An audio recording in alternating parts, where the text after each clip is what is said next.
la conversación.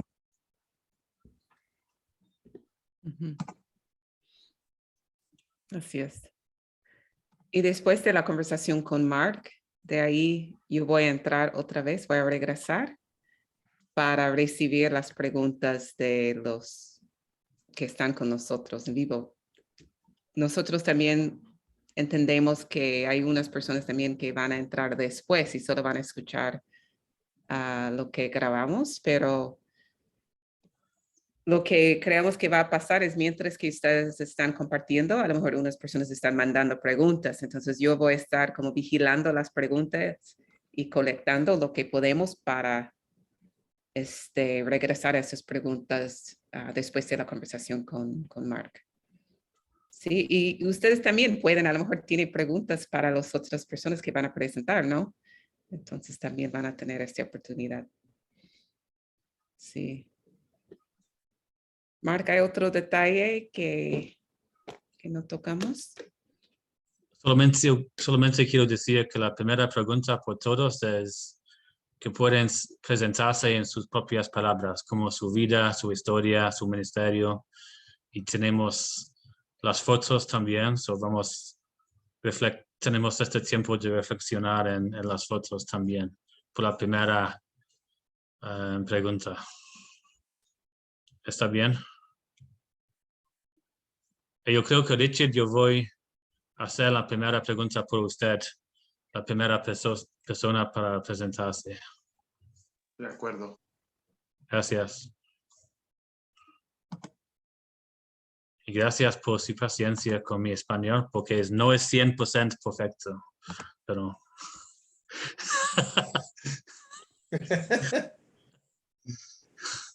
Súper.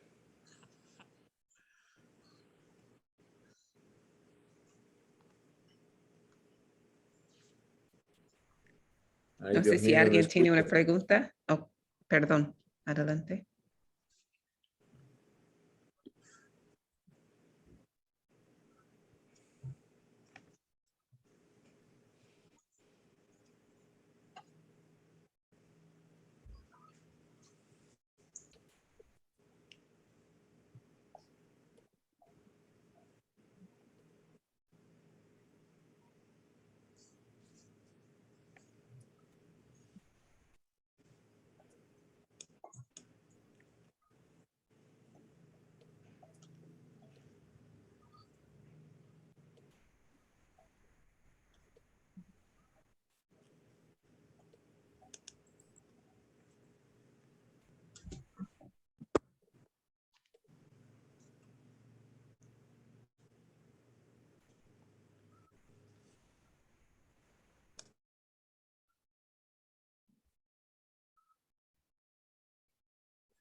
Buenas noches, bienvenidos. Welcome everyone to the Borders of Belonging event by Servant Partners. Bienvenidos, bienvenidas a todos a este evento de Servant Partners, Fronteras y Pertenencia, Colombia. Welcome everyone to this event. In 1 or 2 minutes, we are going to start while some other people are arriving. Welcome. We will get started in about 1 minute or so here as others maybe are just joining us or coming in, but we welcome you and we'll be giving some instructions in just a moment.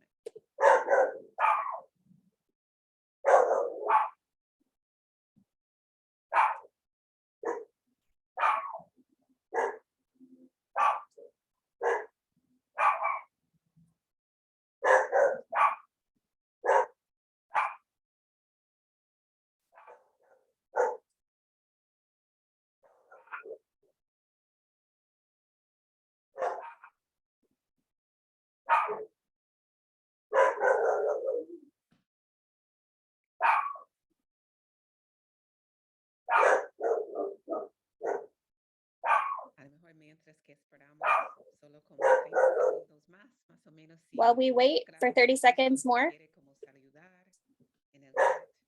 if you want to greet one another in the chat, feel free to do that. About 30 seconds here, but if you want to give a greeting in the chat, you are very welcome to do so. I'll be explaining how translation will work.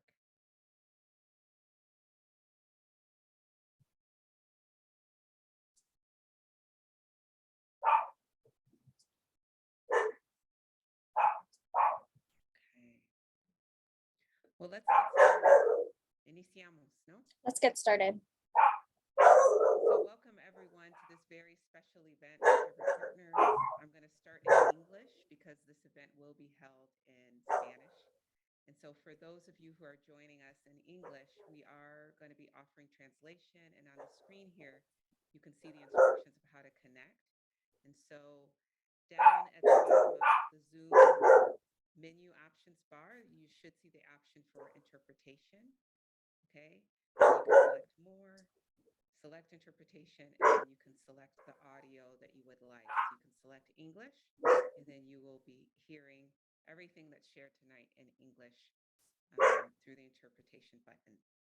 If you have any questions or if you're having any difficulties finding that, please send us, you can send a message directly. If you look on the participants list or on the chat list, there's one that is labeled SP Tech, and you can send a question directly to our good friend Liz, who is running tech for this event, and she will help you out. There, she just sent a message in, just message me and I'm happy to help. All right, so let's get started for tonight. And I'm gonna be switching a español. Entonces, bienvenidos. Welcome everyone. We are going to begin. Really, we want to give a great welcome to everyone who's here, who's with us today.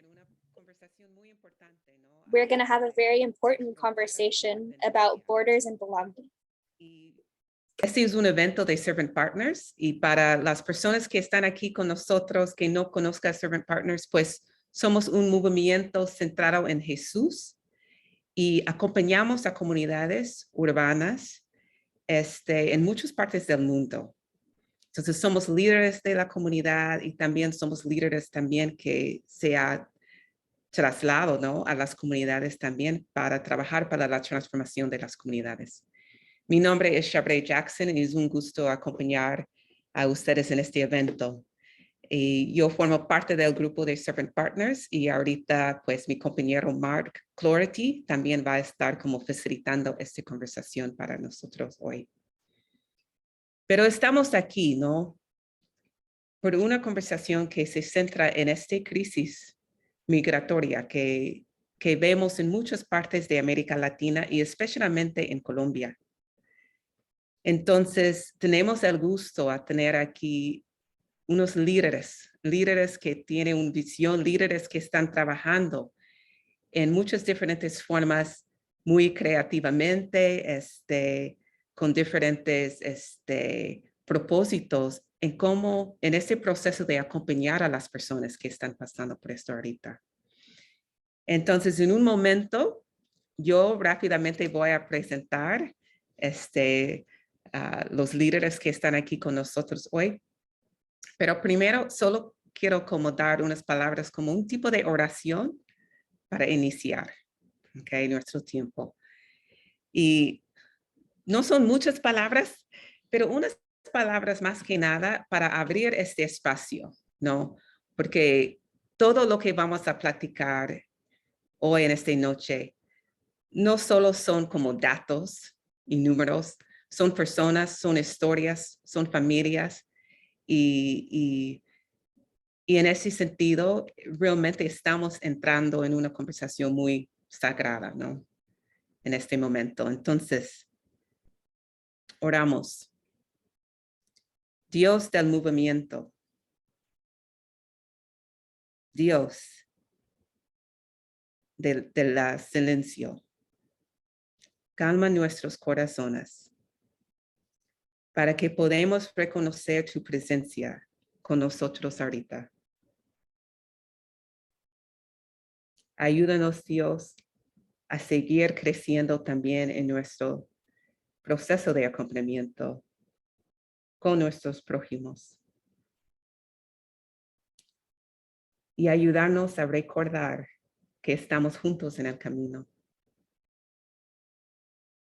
Gracias por cada líder que está aquí con nosotros hoy en esta noche y ayúdanos a escuchar bien y a aprender juntos en comunidad. En tu nombre te pedimos. Amén. Amén. Muy bien. Pues tenemos mucha gente que están entrando de diferentes partes, pero déjame presentar nuestros líderes rápidamente y yo solo voy a dar unas pocas palabras porque quiero dejar el tiempo para ellos, ¿no? Entonces, pero rápidamente tenemos Daniel Bravo, a lo mejor Daniel nos puede como saludar desde ahí, que es el líder ejecutivo de la Fundación Doulos, que está ubicado en Barranquilla, Colombia.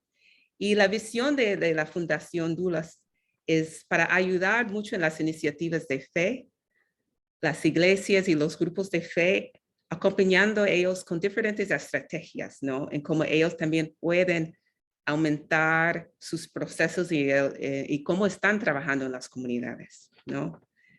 Bienvenido, Daniel. Y también quiero dar la bienvenida a Paula Cruz. Paula, qué gusto. Y Paula viene de la Fundación Un Futuro de Esperanza. Un Futuro, una Esperanza, perdón. Ok, muy bien. Y la fundación está ubicada en Cartagena. Y en esta fundación están trabajando mucho con niños y adolescentes, migrantes y locales, a través de las estrategias de deportes, de las artes, actividades recreativas, y mucho para ver en cómo pueden involucrar los migrantes en la población. Bienvenida, Paula. También quiero presentar, bienvenido Edwin Pretelt. Edwin, qué bueno, bienvenidos de la Fundación Sus Propositos. Ok. Y Edwin es el líder de Sus Propositos y eso también estará en Cartagena, igual. En donde ellos también están trabajando con muchos diferentes programas con migrantes, pero mucho con esta perspectiva holística y con diferentes iniciativas, lo que entiendo, ¿no? Entonces, trabajando igual también con niños, adolescentes, la música, la danza, mucho con la cultura, ¿no? En este proceso de acompañamiento. Entonces, bienvenidos, Edwin. ¿Ok? Y también un bienvenido al pastor Mauricio Miranda. A ver, pastor, de la Iglesia para la Frontera. Esta iglesia está ubicada a pocos metros de la frontera entre Colombia y Venezuela, en Cúcuta, ¿sí? Ok, bien. Entonces, ellos tienen su ministerio con los refugiados allá, justamente en la frontera. Igual también trabajan con diferentes iniciativas, desde comedores, trabajo con los niños, ayudando con la ropa. Él nos va a decir más en un momento, pero muchas cosas que están haciendo allá por la frontera. Bienvenidos, pastor.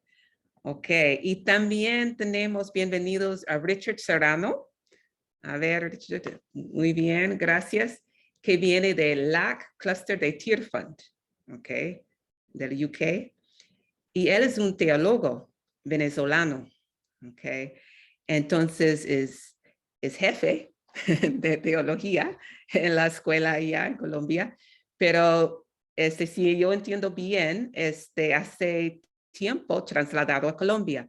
Entonces ahorita está trabajando mucho allá en Colombia con la iglesia venezolana, perdón, en los últimos como 10 años. Entonces también nos va a compartir. Bienvenido, Richard. Y finalmente damos bienvenido a Mark Cloherty de Servant Partners. Hola, Mark. Y Mark ha trabajado con Servant Partners por como 14 años con su esposa Jennifer. Y ellos primeros estaban liderando un sitio en San Antonio, Texas. Pero ahora Mark está iniciando un nuevo rol de coordinador estratégico enfocado en los migrantes y más que nada en las comunidades urbanas en Colombia. Eso fue mucho para decir, pero bienvenidos a todos, ¿no? Es un gusto tener todos aquí. También rápido, solo queremos decir gracias también a Stephanie Payne Medina y Verónica Olivares, que nos están ayudando también a traducir durante todo el tiempo. Entonces, ahora queremos entrar en esta conversación importante. Entonces, voy a dar la palabra a Mark para seguir adelante. Bienvenidos. Muchas gracias, Shebre. Buenas noches a todos. Es un placer de estar aquí con todos ustedes por esta importante conversación sobre la migración y la Iglesia en Colombia y Venezuela. Una cosa importante antes de comenzar. Cuando terminemos nuestra conversación, tendremos un tiempo para preguntas y respuestas. Pero si tiene preguntas durante la conversación, escriba sus preguntas en la chat en cualquier momento, ¿ok? Nos encantaría que nuestros invitados se presenten con sus propias palabras. Entonces, voy a invitar al hermano Richard, primeramente, en sus propias palabras, si se pueden presentar, Richard, con su historia, con su vida, con su ministerio. Tanto Gracias. gusto, un placer estar acá. Soy Richard Serrano y soy músico, pastor maestro y teólogo venezolano. Por cerca de 30 años he ejercido el ministerio pastoral en Venezuela y más de 20 años la educación teológica. Y recientemente, el 5 de enero de este año, arribé aquí a Medellín, Colombia, con mi familia. Fue una decisión importante, de gran impacto. Y bueno, ahí están algunas fotos que quiero comentar. En el margen inferior izquierdo hay unos símbolos que yo tomé esa foto. Está la bandera de mi país, está la música, está la oración del Padre Nuestro en esa cruz. Pero aquí tienen a la derecha mi familia. Fuimos a Caracas es una obra de arte muy importante en Caracas, que fuimos a tomar una foto para traer de recuerdo cuando veníamos a Venezuela. Y esa congregación que ven ahí es la primera iglesia bautista de San Antonio de los Altos, cerca de Caracas, donde pastoreamos cerca de 17 años allí. Así que un gusto estar acá.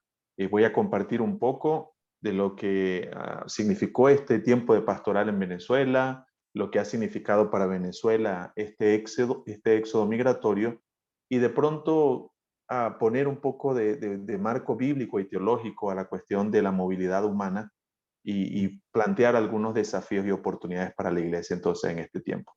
Un gusto, un placer. Muchas gracias, Richard. Quiero invitar a Pastor Mauricio para compartir con nosotros también. Buenas noches. Mi nombre es Mauricio Miranda. Soy pastor en la ciudad de Cúcuta, en la línea fronteriza entre Colombia y Venezuela. Soy colombiano, pero mi corazón ahora está en Venezuela, ¿cierto? Pastoreo una iglesia que se llama Iglesia para la Frontera. Y el 90% de los miembros de nuestra iglesia son todos los migrantes que vinieron desde el bello país venezolano y se instalaron en toda la línea fronteriza y ahora están haciendo vida allí en ese lugar. Solo un 10% son colombianos y todos nos congregamos como dos países hermanos. Estamos pastoreando aquí en la línea fronteriza y es para nosotros un gran privilegio que el Señor ha dado a nuestras vidas el poder servir a la poderosa nación de Venezuela. El tema de la migración es un tema, creo yo, que muy desafortunados para muchos. Es una decisión de emigrar a otro país. Bueno, creo que es una decisión muy desafortunada, pero para nosotros ha sido un regalo de Dios que cientos y cientos de venezolanos hayan cruzado la frontera y nosotros tener el privilegio de poderles servir. En los últimos 6 años de estar en toda la línea fronteriza, porque llevo 17 años en Cúcuta, pero los últimos 6 años han sido directamente en la línea fronteriza.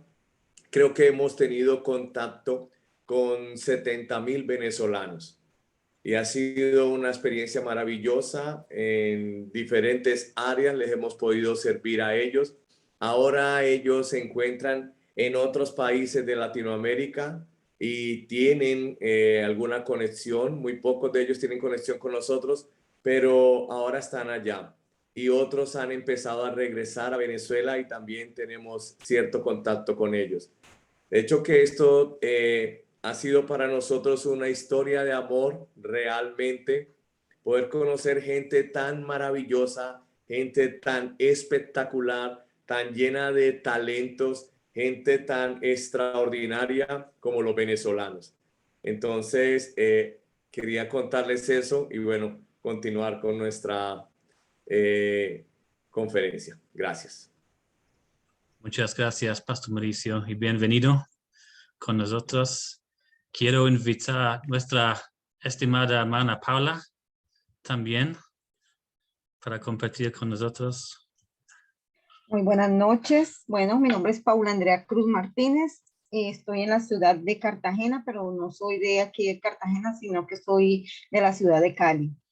Estoy aquí porque, bueno, a Dios le plació que viniera acá y aunque al principio fue muy difícil, ya amamos esta ciudad como a mi Cali. Entonces se ama mucho a Cartagena y se trabaja en Cartagena. Entonces, el ministerio en el que estoy es un ministerio que está en el barrio La Herrera, sector de Progreso.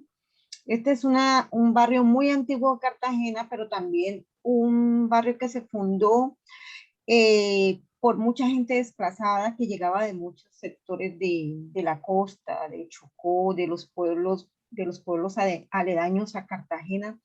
Entonces, desde que se fundó ha habido mucha pobreza porque llegaba gente a luchar, ¿cierto? En este sector. Llevamos con el ministerio 14 años, ya vamos a cumplir nuestros 15 años.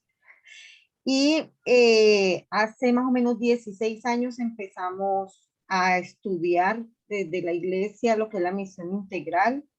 Entonces fue lo que nos ayudó a poder trabajar en esta obra, porque cuando tú entiendes sobre la misión integral, entonces uno se lanza a trabajar, ¿cierto? En diferentes ámbitos. Entonces, mi ministerio o el ministerio del Señor que estoy al frente es con niños y jóvenes, adolescentes. Tenemos niños en este momento, desde la pandemia, más o menos desde los 5 años, tenemos niños y jóvenes hasta los 18. Nos hemos convertido ya cuando empiezan a cumplir los 18, los niños prácticamente también migran a otras iglesias. O sea, nos hemos puesto somos un semillero que alimentamos muchas iglesias que están alrededor, porque muchas veces sus papás no se congregan, pero los niños sí siguen congregándose en otros ministerios de jóvenes y eso pues nos hace seguir firmes con este propósito. La población que trabajamos es población vulnerable, lo que aquí llamamos en Colombia el estrato 1. Y es vulnerable desde muchos aspectos, desde la parte económica, la posición geográfica donde están ubicados, porque se inundan cuando hay épocas de lluvia, están en una posición donde se inundan. Los niños, todos los niños son vulnerables. La parte educativa también pesa porque los padres de los niños han tenido un bajo nivel educativo y así hayan terminado, muchos que han terminado el bachiller, o sea, no es muy mala la educación, no es muy buena. Entonces ellos tienen muchas desventajas para poder acceder a no tienen educación de calidad y entonces eso les imposibilita acceder a tener otras oportunidades. Y también hay muchos conflictos interiores dentro del barrio, ¿ya? Entonces es un territorio donde hay fronteras invisibles y bueno, aquí estamos. Estamos aquí con la gracia del Señor y luchando cada día. Muchas gracias, Paula, y bienvenido también. Quiero preguntar a nuestro hermano Edwin.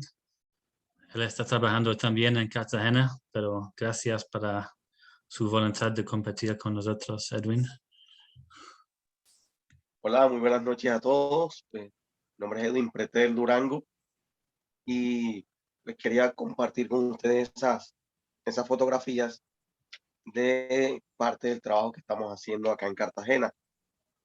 Estamos ubicados en la zona suroccidental, más exactamente en el barrio San Pedro Mártir y la Gloria 2. Es un sector bastante vulnerable donde, como lo decía Paula, Cartagena, a pesar de que es una de las ciudades más lindas y más históricas, le denominan la fantástica, la heroica, pero también tiene un cinturón de pobreza bastante fuerte y es una de las ciudades más... ¿Aló? ¿Sí me escuchan? Sí, está bien. Ok.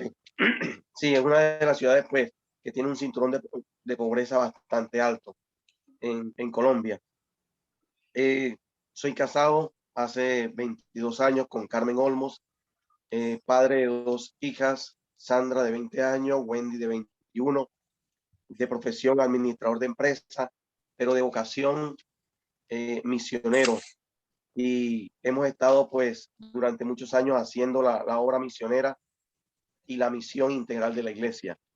En el año 2015 fundamos la Fundación Sus Propositos, la cual ha sido el ministerio que hemos venido desarrollando, el cual se ha convertido también en el brazo social o la parte social de la Iglesia Comunidad Renuevo, de la cual somos miembros y líderes, y estamos pues trabajando algunos programas. Dentro de esos programas estamos trabajando en la foto que están bailando unas chicas y hay unos chicos con unos instrumentos musicales. Eso hace parte del programa SEBA. El programa SEBA es un acróstico que significa Semillero y Escuela Básica de Arte. Llevamos el ministerio a través del arte y también estamos proyectados hacia hacerlo hacia el deporte también. No solamente estamos trabajando la música y la danza, sino también las artes plásticas. Hemos hecho algunos convenios donde, gracias a Dios, algunas universidades se han sumado a esta tarea y hemos fortalecido esa área. La parte donde está el chico con un desayuno hace parte de uno de los programas o proyectos de comedor comunitario en el sector. Actualmente estamos ofreciendo 80 desayunos saludables de lunes a viernes durante 10 meses. Iniciamos hace casi un mes y estamos trabajando estos desayunos saludables para los niños y el 30% de la población que se beneficia son personas migrantes. Algo muy curioso que que le envié a Mark para la presentación, pues soy yo haciendo unos panes. Fue algo muy curioso porque recibimos una donación de unos panes. Nuestra oración siempre ha sido: Señor, provee los recursos del norte, del sur, del este, del oeste, de cualquier parte del mundo. Y esos panes nos llegaron de Barcelona, España. No sabíamos que iban a llegar de allá ni nada. Y nos llegaron listos para hornear.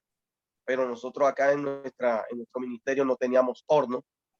Gracias a Dios logramos gestionar uno. Y ese día ya se nos iban a dañar los panes. Y yo nunca en mi vida había asado panes, pero nos arriesgamos a poder asar los panes para el comedor de los niños. Y bueno, le tengo una buena noticia y una mala. La buena es que los niños pudieron comer muchos panes. La mala fue que la primera horneada salió toda quemada, porque era prueba y error. Entonces, pero fue bonita la experiencia, el poder quitarse uno de pronto la investidura de líder o de director o de pastor de la fundación y llegar hasta a poder hornear unos deliciosos panes y poder servirle a esta comunidad. Es excelente, es muy gratificante el poder servir a nuestra comunidad. Actualmente hay un hermoso equipo de trabajo que el Señor nos ha regalado y desde las 4:30 de la mañana ya todos estamos en pie hasta las 7:30 o 8 de la mañana que se acaba la jornada de entrega de almuerzos. Y los días sábados el sector ya es conocido porque todos los niños quieren venir a la fundación. Entonces estamos de lunes a viernes con comedor y los días sábados estamos entregando arte, deporte, pero sobre todo la palabra de Dios. Muchas gracias, Edwin, por compartir con nosotros. Bienvenido también. Y últimamente quiero invitar a mi amigo Daniel, mi colegio Daniel, para compartir con nosotros. Gracias, Mark. Bueno, sí, mi nombre es Daniel Bravo, soy director de Fundación Doulos. Y bueno, nuestra pasión como Fundación Doulos es servir a los que sirven. Creo que el llamado que Dios nos ha dado como ministerio y como fundación es conectar con líderes como Edwin, como el pastor Mauricio, como Paula y como muchos otros en Colombia e incluso Venezuela, y compartir con ellos recursos para que puedan llegar a hacer lo que Dios los ha llamado a hacer. Y bueno, parte de la razón por la que nace Fundación Doulos es porque vemos a lo largo y ancho de Colombia y de muchos de nuestros países líderes cristianos inspirados que le creen a Dios, han entendido que Dios los ha llamado a participar en una misión, y esta misión implica conectar con las comunidades y anunciar un evangelio integral. Y anunciar un evangelio integral tiene que ver también con la vida integral de las personas. Estos líderes han comprendido esta visión y en obediencia y en fe inician y empiezan a caminar junto a sus comunidades para servirlos, pero muchas veces no tienen tres elementos puntuales que nosotros queremos siempre conectar y compartir con los líderes. Lo primero es formación, y formación también integral. Hemos capacitado a líderes cristianos desde herramientas o estrategias para la misión integral a través de temas como deportes, construcción de paz, ayuda humanitaria, hasta también capacitarlos en temas, por ejemplo, de gestión de proyectos, captación de recursos. Es decir, un paquete integral que permite a estos líderes hacer lo que hacen de una mejor manera, con una visión de sostenibilidad y siempre mirando también un impacto integral. Y bueno, parte también del acercamiento de nosotros es acompañarlos en el proceso. Para nosotros, capacitarlos no es el fin del proceso, sino el inicio de un camino juntos. Y por eso nos interesa continuar acompañando a los líderes, escuchándolos y poniéndonos a disposición para servirlos en lo que estos líderes necesitan. Y por último, uno de los aspectos más importantes de nuestro ministerio es conectar a estos líderes con otros líderes que también están haciendo un trabajo similar para crear esa comunidad que puede fortalecer al líder. Muchos de los líderes que trabajan hacia las comunidades se sienten solos de muchas maneras. Y una de las cosas que Dios ha puesto en nuestro corazón como ministerio es poder facilitar esa conexión de estos líderes comunitarios cristianos con otros líderes de manera que no se sientan solos y puedan sentir que caminamos todos juntos en una comunidad. Y esto significa también conectarlo con otras personas, pero también con ministerios, tanto nacionales como internacionales, interesados en también unirse a ellos y al trabajo que Dios está haciendo a través de ellos. Para finalizar, Mark, creo que te comentaba cuando estabas acá en Colombia, nosotros somos convencidos de que Dios, el reino de Dios se está expandiendo y obrando de maneras que ni nos imaginamos como iglesia. Y que a menudo cuando llegamos a las comunidades y vemos lo que hace el pastor Mauricio, lo que hace Edwin, lo que hace Paula y tantos otros, descubrimos con sorpresa que Dios ya está obrando. El reino de Dios está presente y Dios nos está invitando a unirnos a lo que Él está haciendo. Entonces, para nosotros como Doulos, lo que hacemos es descubrir junto a nuestros amados y amadas líderes y pastores y bueno, gente de Colombia y de Venezuela, descubrir juntos la misión de Dios, descubrir juntos lo que Dios ya está haciendo y sencillamente unirnos a su obra. Gracias, Daniel. Qué bueno. Gracias a Dios por todos nuestros participantes, nuestros líderes. Gracias, Daniel, para compartir un poco de la historia de su trabajo en Colombia, en Barranquilla. Quiero abrir la conversación un poco más con algunas preguntas por Richard, porque él tiene una perspectiva muy interesante y nos encantaría entender un poco más de la historia de la migración entre Colombia y Venezuela por los últimos 20 años, los últimos 30 años. Richard, ¿puede explicarnos un poquito de la historia? Sí. Venezuela está experimentando la movilidad humana más grande que se ha conocido en la región en los últimos 50 años. Es bueno saber y recordar que Venezuela no tenía una cultura migratoria. Venezuela era un país típicamente receptor en sus tiempos de hace 40, 50 años, y luego esto ha cambiado. Dicen incluso que ya estamos hablando de más de 7 millones o más de 6, 7 millones de venezolanos fuera, de los cuales 2 millones se creen que estamos en Colombia. Y es importante lo que tú planteas, Marc, porque Venezuela ha pasado por varias olas migratorias. La primera fue a finales de los 90, cuando llega al poder una propuesta ideológica ya conocida. Ese grupo de venezolanos salieron más organizados, usualmente eran profesionales que se fueron a Europa, a Estados Unidos con su familia, es decir, compraron un boleto de avión, se montaron un avión y se fueron. Pero ya luego, desde el 2000, y específicamente a partir del 2002, comienza entonces una serie de fenómenos sociales y políticos que hacen que otros venezolanos comenzaran a salir. Y algunos hablan de 3 olas migratorias, otros hablan de 4 olas migratorias, otros de 5, no importa. Lo importante es que en la medida en que se fue agudizando el problema económico y social en Venezuela, el grupo de venezolanos que comenzó a salir salió con más vulnerabilidad. Entonces, una cosa es el venezolano que llega hasta Colombia o que llega a lo sumo a Brasil.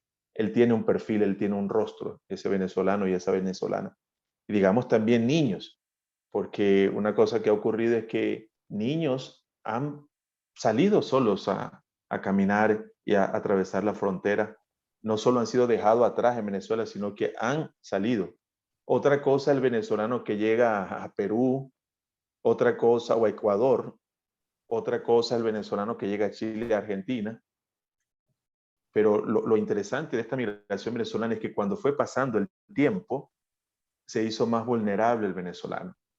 Se iban caminando, sin la indumentaria, sin zapato. Era impresionante ver a los venezolanos caminando no solo a Colombia, sino llegando a Perú, llegando a Ecuador, caminando. Chile, sí. Esto es una situación, Chile, terrible, Sí, sí. y de todas las edades. Esta es una cosa particular de la migración venezolana, es de todas las edades, de todas las regiones del país salieron.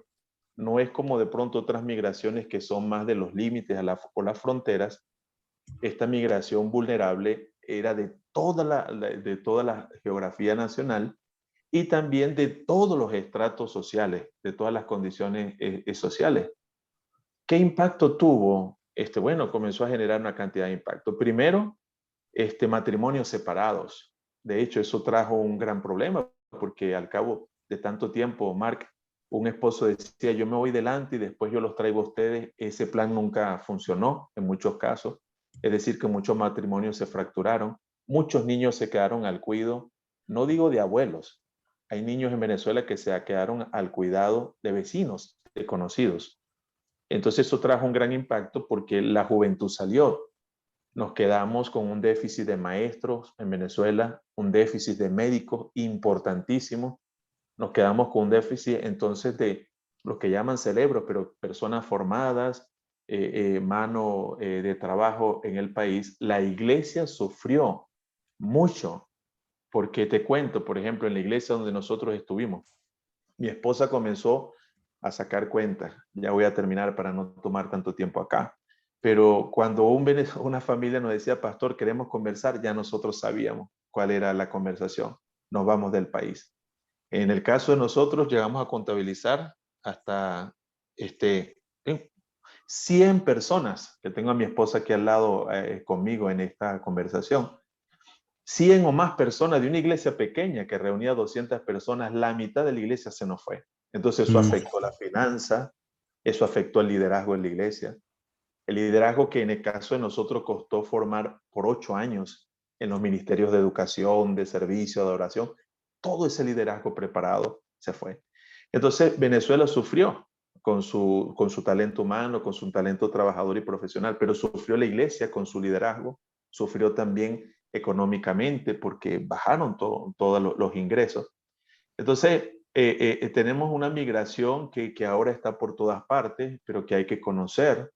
Y algunos especialistas han dicho que no es xenofobia el venezolano, sino aporofobia. Porque cuando un venezolano llega con educación y tiene condiciones de pagar y consumir, usualmente no le molesta a nadie. Pero cuando el venezolano que llega es una persona que llega caminando, de pronto no tiene profesión, no tiene para consumir, no tiene para comprar, no tiene para pagar, esa persona molesta. Entonces, lo último que quiero decir en esta primera parte es que con el tiempo parece que la migración venezolana dejó de ser moda. Y yo le dije a Mark, gracias por seguir insistiendo con Venezuela. Venezuela sigue siendo un campo de misión. Venezuela sigue siendo una urgencia. Para muchos ya pasó la moda y se entretienen otras cosas, pero el venezolano sigue caminando. Muchos se confunden porque ven conciertos en Venezuela o porque ven bodegones en Venezuela. Bodegón es un establecimiento donde venden productos importados, exquisiteces y todo lo demás, y dicen Venezuela se está arreglando. Y es una narrativa mentirosa. Es un pequeño sector que puede participar de eso que sale porque quieren hacer ver en el mundo que las cosas están mejores en Venezuela. Pero en Venezuela sigue habiendo hambre.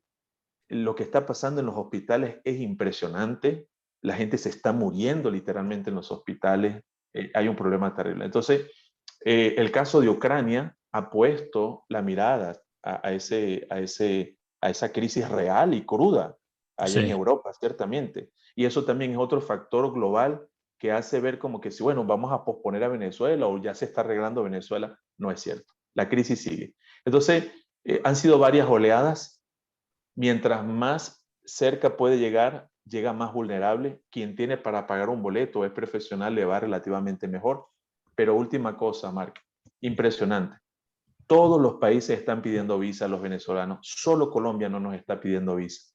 Entonces, hay una declaración en teoría de palabra, todo el mundo inquieto, todo el mundo habla, todo el mundo dice, pero no hay voluntad política en los gobiernos.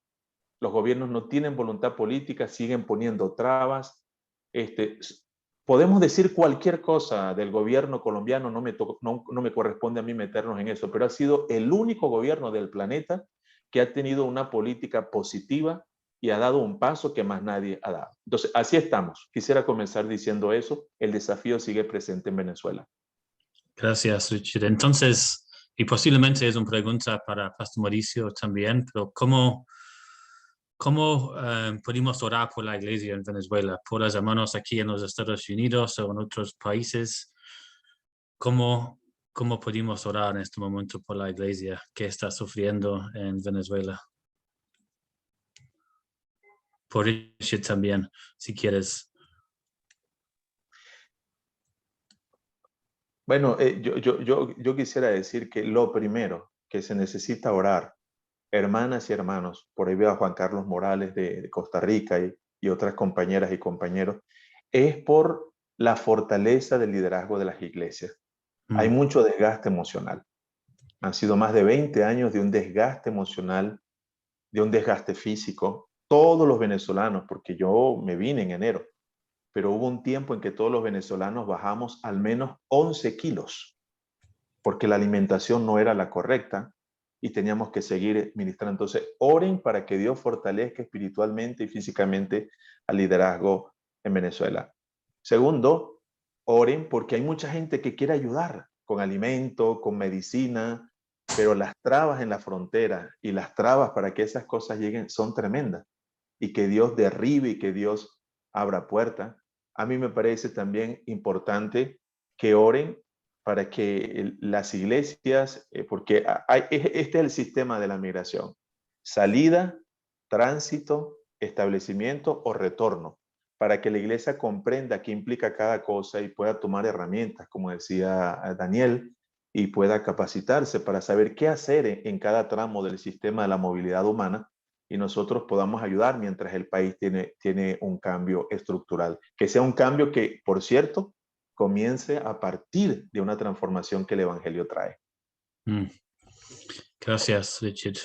Sí, creo que 2 horas aquí no es suficiente tiempo para hablar con todos ustedes, pero Richard, ¿podrías darnos también su perspectiva sobre la misión integral y específicamente cómo Dios nos llama a ayudar a los migrantes? ¿Puedes contarnos? Claro, con todo gusto y muchas gracias por esta participación. Quisiera decir que la misión integral nace como una opción de comprender la misión. Is born as an option in order to understand the heart of God. The mission is of God. It's not the mission of the church. It's not a mission of what a church is supposed to do in the earth. It's the mission of God, and he counts on the church in order to fulfill the mission, to fulfill the purpose. For some reason, we began to fragment, and we began to think that mission is only to save souls of people. And we forgot that in the Old and the New Testament shows a God who is interested in the holistic healing of his people. God wants to bless the entirety of creation. The Bible also says that the earth cries out for redemption. So holistic mission is an attempt to live out this mission of God, that society needs to be redeemed. Holistic mission has to do with our relationships with God, our relationships with one another, and our relationships with ourselves. All of these need to work, and each one of these is broken with sin. And so the important thing is that each person reconciles with God in order to also reconcile each of these other relationships.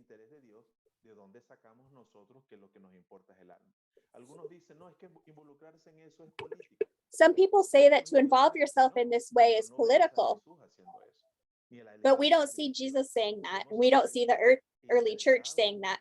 We see a Jesus who is interested in the souls, but also in the bodies and families of people. We were made for God and by God.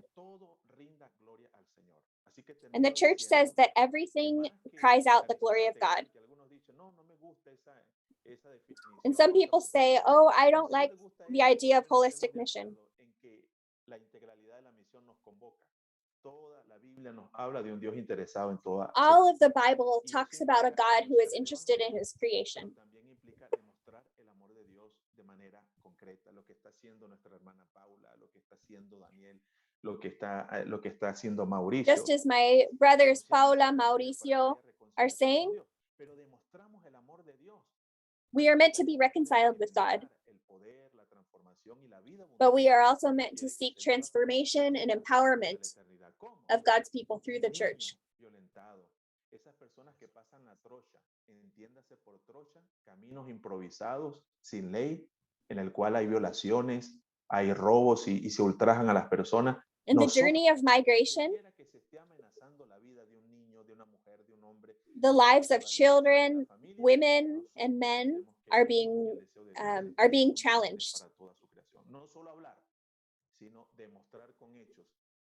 It's not only to speak, but it's also to show with our actions that we follow a God who cares about our lives.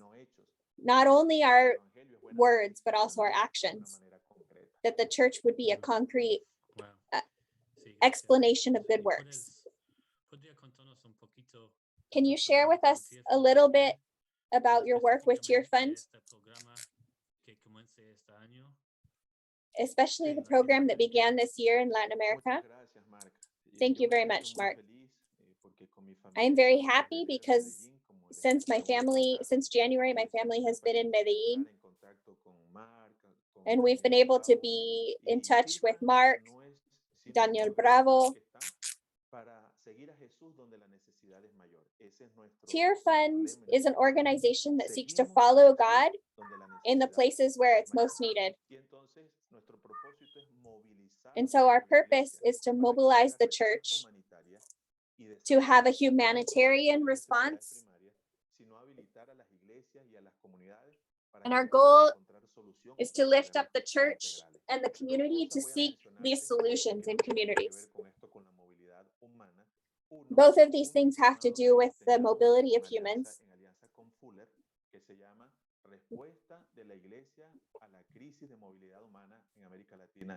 We've also been connected with a program at Fuller that is addressing the crisis of migration in the world.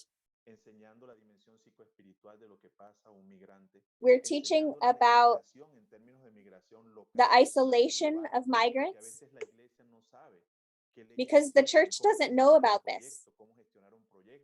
How can you begin a program? How can you speak with authorities? And it's not only to give food or to give clothing. These things are very important. But how can we transform the system to be more like the mission of Jesus? And the only thing that I want to say at the end is thank you to the presence of Tearfund.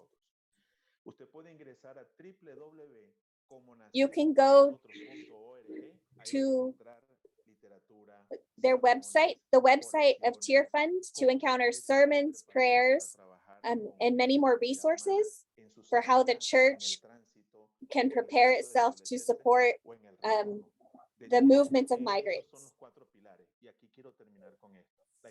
And I want to finish with this. The church needs to become aware to see the reality of what's really happening. We need to see through new lenses. The second thing is that the church needs to mobilize itself. How can the church mobilize itself? The third thing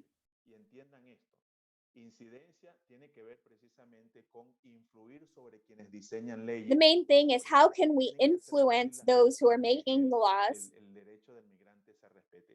so that the rights of immigrants is respected. Sensibilization, mobilization, incidir, and integrate.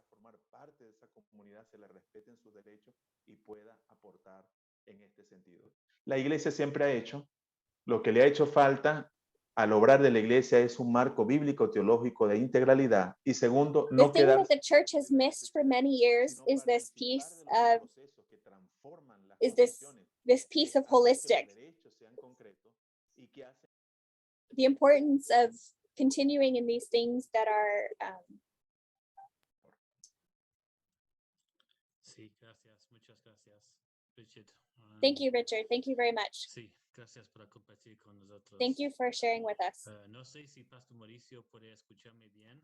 I don't know if Pastor Mauricio can hear me very well because I have a Pastor question for Mauricio you. también. Pastor Mauricio, also, Él está luchando con el audio un poquito. we believe we are struggling a little bit with the audio. Entonces, tengo un pregunta por Paula y Edwin también. And so I have a question for Sobre la Paula ciudad and de Edwin as well. Porque en marzo fue a Cartagena por la primera vez. Tengo In intención March, de I regresar went to este verano, Cartagena for en the junio, first time in para estar con ustedes, June of pero last year. Oh, in June, I will be coming to spend some time with you. porque It's hay a very muchas interesting diferentes city. países como las Estados Unidas, pero hay muchas parece que hay muchas necesidades. There are people from many different countries, similar to here in the United Cartagena. States. So, ¿puedes contarnos los problemas, las Can you dificultades tell para us about the trabajar en esta problems ciudad and de the Cartagena por difficulties ustedes? of working in the city of Cartagena? Básicamente Paula primero y después Edwin. Maybe Paula can begin and then Edwin. Bueno, gracias, Mar. Bueno, y como dices, la ciudad de Cartagena es la ciudad turística por excelencia de Colombia, pero la situación que tenemos en Cartagena The es situation that we have in Cartagena is that it is an expensive city. Colombia es un país donde es uno de los países más desiguales del mundo y aquí se ve eso, eso está ahí. Entonces podemos ver la opulencia de la ciudad amurallada contra los cinturones de pobreza donde estamos. Entonces, I'm sorry, I'm having a hard time understanding what she's saying. La población es población pobre. Entonces, eso trae It's a very poor muchas nation. dificultades. So there are many, many difficulties in the community where we're serving in Cartagena. La corrupción, pues aquí se hace There's a lot of corruption here. Y se nota un poco más porque a pesar de que es una ciudad And you muy notice the grande, corruption es una ciudad pequeña. because it's not a very big city. Está entre las más grandes del país, pero es una ciudad It's one of the bigger cities in the world, but it's one of the smaller of the bigger cities. tiene mucho para dónde crecer. Entonces, It doesn't physically, there is not a lot of space for people to grow. Entonces tenemos mucho problema porque aquí la informalidad es muy grande. Informalidad le llamamos aquí cuando una persona trabaja, pero no tiene un contrato, donde no There's a tiene lot of informality in the way that people work. So maybe people don't have contracts or don't have a promise of a very good salary. So there's a lot of opportunities for abuse by employers. So this is the situation of poverty. There's a lack of housing. The poor don't have the opportunity to have housing because they don't have the money. The houses that the government provides are very few for the number of people that need them. And this is increasing day by day. And so the organizations at the base, we feel like we are alone. We feel like we don't have the support of the government.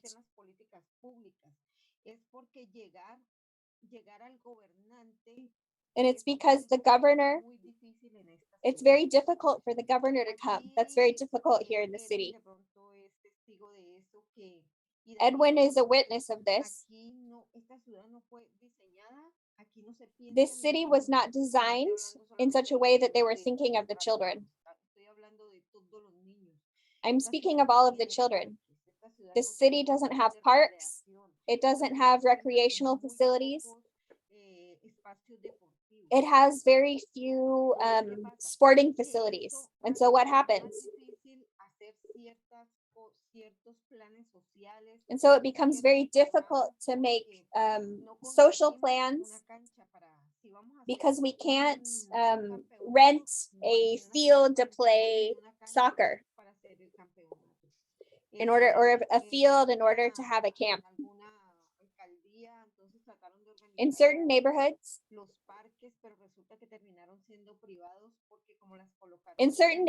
the parks have become private and are enclosed. Who is the one who Only get in administers? if you are a friend of the of if the they have supervisor some of that types part of of the city. bribes, this is something that works. And so sometimes the things any that were for the sporting children are facilities being that are for the children are adults. very difficult to access. This is something that is getting the opportunities Each for opportunity children, for children of all children. The children are becoming more vulnerable because they don't have opportunities, and organizations can't count on having spaces to gather with the children.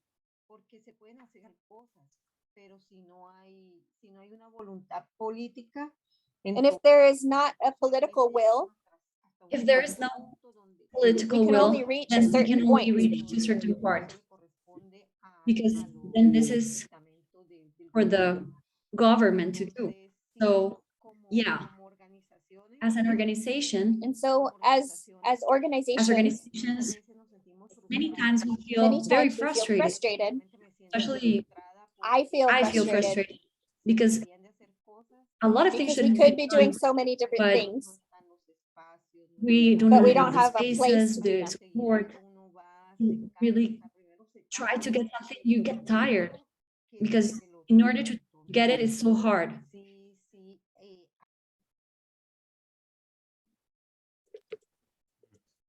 Gracias, Paula. Thank you, Paula. Sí, gracias. Thank you so tengo la much. misma pregunta por Edwin también. I have the same question for Edwin as well. Quería complementar algo de lo que hablaba Paula. So I wanted to compliment something that Paula was saying, El periódico local is that the local news mostraba un artículo was showing de us corrupción an article about corruption en cuanto al programa de that there is about the program for feeding children. And so we have a Department of Statistics, and they said that 400,000 people in Cartagena are in poverty right now. So it's about 900 people in Cartagena, almost 1 million. So even almost 42% of the people there approximately are right now in that poverty level. Apart from that, so besides this great percentage, $92 a month is what somebody could actually get. So 5 people live with $92 per month. So this is crazy because for 1 month, you only have that. It's crazy. It's unbelievable. How do they live with that? How do they eat? Maybe 1 or 2 times a day? Besides that, the unemployment, xenophobia, a lot of people living in the same place that we're seeing right now with our brothers from Venezuela. We need to also take a stand on this. Actually, I wanted to share with you that I had a meeting this morning with the mayor, and we talked about the community centers too. In order for us to make more laws, administrative people have to work, but also the laws are not executable because there is not a public policy for that. So we get together and they tell us, oh, you're doing such a great job, but there's nothing that we can help them. And we have the money, but we cannot give it to you because we don't have the policy. And so they steal the money. There's corruption. So they're not able to really help people who need it because there's not a public policy in order to canalize that resources. All of these people that are, working, but they also just get the resources and they steal from them. So that's the situation in Cartagena currently because of corruption. Bueno, gracias. Sí, espero Thank que you. Yes. aprenda más de ustedes por el trabajo en la ciudad de Cartagena este verano. I really hope that that things can change this summer. There's a lot of trouble, but yeah. Y Edwin, ¿cómo So Edwin, we're going to Hermanos de la Esperanza? start talk about hope, about Jesus, El trabajo no es fácil. because work is not easy. Amen. That's the first thing. Bueno, en cuanto a So regarding about hope, It's Jesus who can transform life, and he transforms lives. We have to go through the communities and be the church. Every day, be the church. Because the idea is not for people to come to the temple, but for us to go out of the temple. So what we do is that we get the community to go with them and share that hope that we have. Give them, of course, integral help, but that the best hope that we have for them is to show them how the church of the Lord is. Thank you. Yes. The same question for Pilar. So through time, I've seen that the effort, it's possible. When we reach communities, there's so many, there's just a little of families that are able to, start believing in the Lord. But now a lot of families are going to church, they're listening to the word of the Lord. And it's a work that is a daily thing, that is not giving up. It's something about perseverance. It's a work about no matter what the circumstances are, we have to keep on going because we are, it's a work that we're doing, but it has been hard. So, but it's the Lord's work. He's the one that does. He's transforming lives. He's helping people. And we can see the change. In the community that we are, we can see the change in the way that people are living. Like 14 years ago to now, their quality of life has improved so much. But this is something that is due because the Lord is there, changing realities over anything else. He's there. So the call is for everybody not to give up, in no matter the circumstance, the situations nowadays. It's really hard, as we were saying, at worldwide, but we are there, firm in the Lord. He does not give up on us.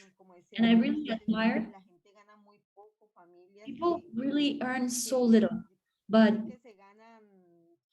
people, sometimes 500,000 pesos for people, as they were saying, like maybe $90 per month for 5 or 4 people with transport, food, everything for children.